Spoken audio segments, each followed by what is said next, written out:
Hello students, पाठशाला देखिए हम कर रहे हैं सर्कल्स की थ्योरम 10.1। कह रहे equal chords of a circle subtend equal angles at the centre. कहने का मतलब अगर हमारे पास एक सर्कल है उसके अंदर ए बी और सी डी नाम की दो इक्वल कॉर्ड्स हैं तो वो सेंटर पे इक्वल एंगल्स बनाएंगे, यानी एंगल 1 एंगल 2 के बराबर होगा। ये मुझे प्रूव करना है। गिवन है A B equal to C D और हमें प्रूव करना है एंगल 1 इक्वल टू एंगल 2। आसान प्रूफ है। देखें प्रूफ, आपको एक ट्राइंगल नजर आ रहा है।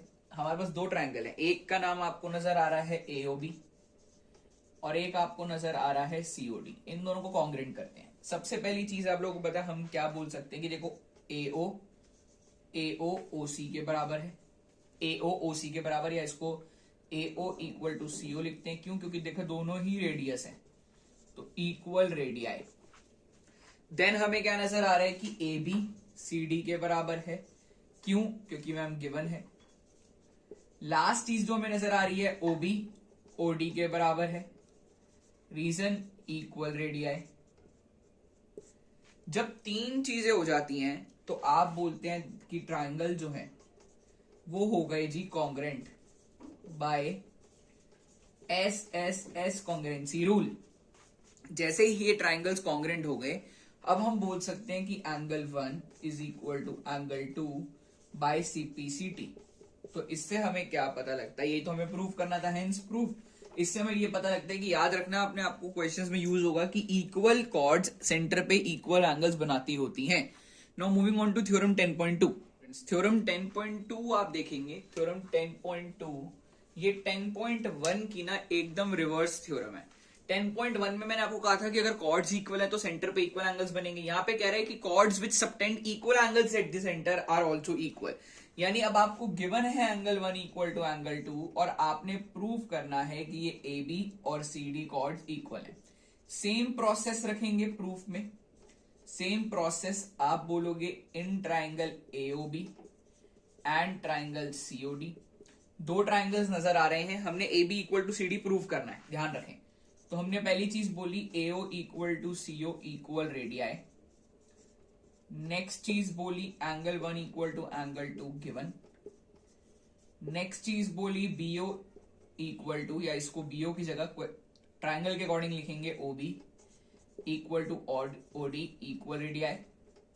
जब तीन चीजें हो जाती हैं तो आपको पता है ट्राइंगल क्या हो जाते हैं, congruent by SAS congruency rule.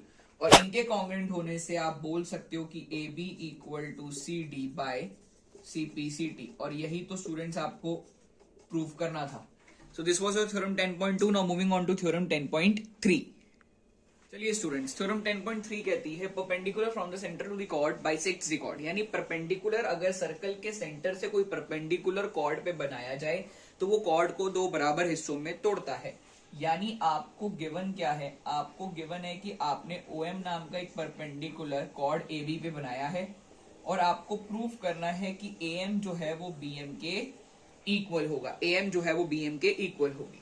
तो देखो प्रूफ, ये बहुत इंपॉर्टेंट थ्योरम है, बहुत ही ज्यादा इंपॉर्टेंट। ये मैक्सिमम क्वेश्चंस में यूज होती है। तो आपको एक ट्राइंगल नजर आ रहा है अमो यानी AMO और एक ट्राइंगल नजर आ रहा है आपको BMO। अब कुछ बच्चे कहेंगे सर BMO नहीं BOM कर दो, बॉम्ब नहीं, BMO। अब आपको इसके अंदर सबसे पहली चीज नजर आ रही है कि सर एंगल 1 एंगल 2 के बराबर है। क्यों? Each 90 degree. फिर आपको नजर आ रहा है OA, या ट्राइंगल वाइज लिखें तो AO BO के बराबर है, इक्वल रेडियाई इक्वल रेडियाई।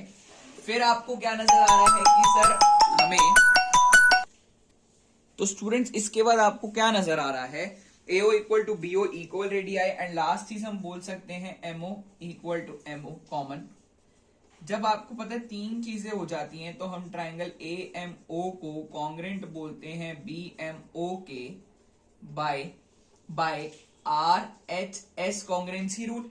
और जैसे ही ये कॉन्ग्रेंट हो गया आप बोल सकते हो देयरफॉर AM BM के बराबर होगा बाय CPCT। और आपने यही तो प्रूव करना था। भैया मैं बार बार बोल रहा हूं ये थ्योरम बहुत इंपॉर्टेंट थ्योरम है, आपके क्वेश्चन सॉल्व करने में बहुत आपको हेल्प करने वाली थ्योरम है ये। It's very important theorem that perpendicular drawn from a centre of the circle to the chord bisects the chord. अब हम इसका अगला करेंगे थ्योरम 10.4, वो भी आप जरूर समझें।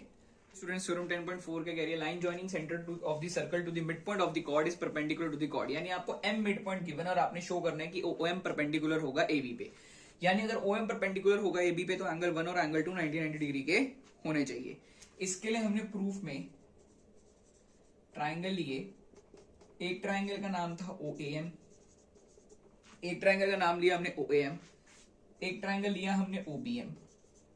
अब इन्हें क्या करना है, कॉन्ग्रेंट करना है। तो सबसे पहली चीज मैं बोल सकता हूं मैम AM जो है वो BM के बराबर है। क्यों? क्योंकि M is the mid point, M mid point है इसलिए ये बराबर है। ठीक है जी। नेक्स्ट चीज मैंने बोली OM equal to OM common. उससे नेक्स्ट चीज जो हमें समझ में आती है वो क्या है, OA equal to OB equal radii. Student जब तीन चीजें हो जाती हैं तो आप बोलते हो कि ट्राइंगल क्या हो गए, कॉन्ग्रेंट हो गए बाय SSS कॉन्ग्रेंसी रूल। अगर ये ट्राइंगल्स कॉन्ग्रेंट हो गए तो हम एंगल 1 को एंगल 2 के बराबर बोल सकते हैं बाय CPCT। परंतु आप लोगों को क्या नजर आता है कि AB एक सीधी लाइन है और एंगल 1 और एंगल 2 मिल करके 180 डिग्री बनाएंगे, but angle 1 plus angle 2 equal to 180 degree. Reason, linear pair. अब एंगल 1 एंगल 2 के बराबर है तो इसको 2 टाइम्स एंगल 1 लिखा जा सकता है। ठीक है जी, 2 टाइम्स एंगल 1 लिखा जा सकता है। यहां से वैल्यू निकाली हमने एंगल 1 की 90 डिग्री। अगर एंगल 1 90 डिग्री तो एंगल 2 भी 90 डिग्री होगा। तो इससे हमें क्या पता लगा कि OM जो है वो AB के ऊपर क्या हो गया, OM जो है वो AB पे परपेंडिकुलर हो गया। और यही तो आपने प्रूव करना था students. So this was your theorem 10.4. Now moving on to theorem 10.5, which is the most important theorem। Paper में आने के 100% चांसेस होंगे और वो पूरी थ्योरम आपके लिए एक तरीके के कह सकते हैं हम कि आपके लिए पूरी थ्योरेटिकल है। उसके अंदर कुछ लिखना लुकना मतलब प्रूफ टाइप कुछ नहीं करना। उसके अंदर क्या है मैं आपको अभी करके दिखा रहा हूँ। उसके अंदर आपको सिर्फ क्या है कि पूरी थ्योरी ही लिखनी रहेगी। चलिए स्टूडेंट्स देखिए थ्योरम 10.5 के लिए there is one and only one circle passing through 3 given non collinear points. तो हमने क्या करा है, आपको ये कह रहा है कि सिर्फ एक ही सर्कल ना 3 गिवन नॉन कोलिनियर पॉइंट से पास कर सकता है। नॉन कोलिनियर पॉइंट्स का मतलब होता है जो वो पॉइंट जो एक सीधी लाइन पे लाई नहीं करते। हमने इस सर्कल के अंदर एक A point, B point, C point लिया जो कि नॉन कोलिनियर पॉइंट्स हैं। अब हमने क्या करा, AB का परपेंडिकुलर बाइसेक्टर बनाया, लाइन आ रही है। BC का परपेंडिकुलर बाइसेक्टर बनाया, लाइन जा रही है। ठीक है, तो हमने कहा draw perpendicular bisector of AB and BC and let them meet या इंटरसेक्टेड पॉइंट O। अब आप देखेंगे कि OA OB के बराबर होगा, बच्चे कहेंगे इक्वल रेडियाई, चल जाएगा। OB OC के बराबर होगा, बच्चे कहेंगे इक्वल रेडियाई, चल जाएगा। पर मैंने एक नई चीज क्या लिखी कि every point on a perpendicular bisector of a line segment is equi distant from its and points. कहने का मतलब देखो ये ना परपेंडिकुलर बाइसेक्टर पे है, तो इसलिए मैंने बोला कि परपेंडिकुलर बाइसेक्टर पे आप कोई सा भी पॉइंट ले लो वो लाइन सेगमेंट से equi distant, perpendicular bisector of a line segment is equi distant from its and point से इक्वी डिस्टेंट होता है। तो फ्रॉम 1 एंड 2 अब आप देखते हो OA OB के बराबर है, OB OC के बराबर है, तीनों आपस में बराबर होंगे। अगर ये तीनों आपस में बराबर है इसका मतलब बच्चों मुझे ये समझ में आता है कि O जो है वो बराबर की दूरी पे है A से, B से, C से। तो अब अगर मैं OA को रेडियस मान करके एक सर्कल बनाऊं तो वहां पे उस सर्कल पे B और C जरूर लाया करेंगे। मैं OB को रेडियस मान के सर्कल बनाऊं उस सर्कल पे A और C लाया करेंगे। अगर मैं OC को रेडियस मान के सर्कल बनाऊं तो उस पे A और B लाया करेंगे। यानी सर मैं OA रेडियस ले लूं, OB ले लूं, OC ले लूं, कोई सा भी रेडियस ले लूं उससे बिल्कुल फर्क नहीं पड़ता, वो डेफिनेटली एक दूसरे पॉइंट से पास जरूर होंगे। A पे लूंगा OA रेडियस लूंगा तो BC से पास होगा, B पे OB रेडियस लूंगा तो AC से पास होगा, C रेडियस OC रेडियस लूंगा तो AB से पास होगा। तो इसलिए मैं कह सकता हूं कि सिर्फ एक और एक ही सर्कल पास कर सकता है in given non collinear point से। और आप अब देखो अगर ज्यादा सर्कल्स पास करते होते तो OA OB और OC बराबर ना होता। अब मुझे पता लगा OA OB OC बराबर है, that means O equi distant है। तो मैं OA को रेडियस मानो तो भी एक ही सर्कल पास कर रहा है इन पॉइंट से, OB को मान लूं या OC को मान लूं सर्कल तो एक ही पास कर रहा होगा। So thank you student, thanks for watching this video. Like share and subscribe जरूर करें। Thank you students, bye bye.